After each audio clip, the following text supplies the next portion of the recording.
So I'm going to go over the various main stages of clay. While you're listening, feel free to tear off a small chunk from your block of clay and just start getting a feel for the material. Rolling it, squishing it, smoothing it out. Just enjoy the wonderful feeling of the clay in your hands.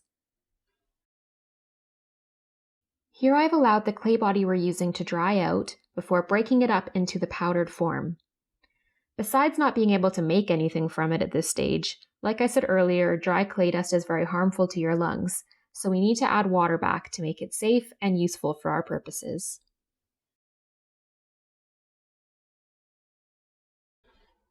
When the clay is mixed with a fair bit of water, it becomes what's called slip.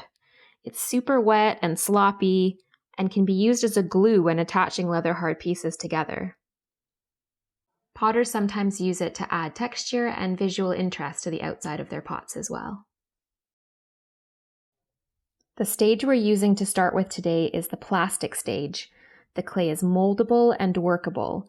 It's the best time for imprinting, stamping, and forming it into the general shape you want. At this stage, the clay is also very forgiving, so if you make a mistake, you can usually just smoosh it out with your finger. Or if a crack develops, you can usually just take more plastic clay and smooth it into the crack.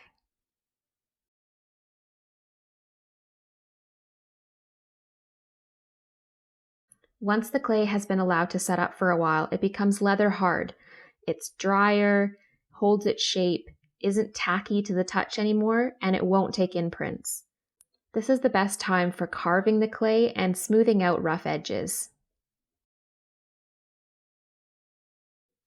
Once the clay has been allowed to sit out and dry for usually a couple of days, it becomes bone dry. It's very brittle and fragile. The interesting thing is you could take this bone dry clay and put it in a cup of water and it would disintegrate back into slip. You can still do cleanups with a wet sponge at this point, but you don't want to be carving into this clay because it's going to create dust, which again is harmful to breathe in. It's interesting to see the color difference between the leather hard clay and the bone dry clay. With the evaporation of the water, the clay really lightens up in color. After the clay goes through the first kiln firing, it becomes what's known as bisqueware.